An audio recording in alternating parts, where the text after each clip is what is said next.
Chevy dealers. Well, now in our morning business report, the United States is imposing new tariffs on Canada, but they'll only have an impact on certain products. Plus, your next Amazon order could be more expensive as they raise prices on some items. Channel 3's Jane King live at the New York Stock Exchange with those stories and more. Good morning, Jane.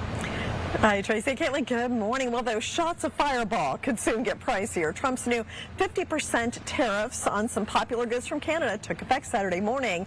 Now, these tariffs apply to goods ranging from alcohol to construction materials to hockey equipment. U.S. electronics and auto parts will also be impacted. And Amazon hiked prices on the Kindle, Echo, and Fire TV. The price hikes were as high as 60% when it comes to the Echo Dot. An Amazon spokeswoman attributed the company's decision to significant increases in memory and storage component costs.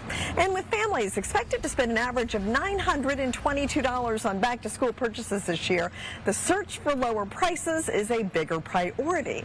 Now, Whatnot is one way to save by joining live sales events for used or original items. The first step is to download the Whatnot app on your phone. Now, fashion is Whatnot's largest category by order volume, with kids' clothing some of the most popular items. And banks and healthcare stocks pushed the Dow up more than 500 points Friday, but it was another down week for the stock market. And today, Treasury Secretary Scott Bessent told CNBC he will hold a press conference to explain new U.S. sanctions against Iran. That will be the, quote, toughest in history.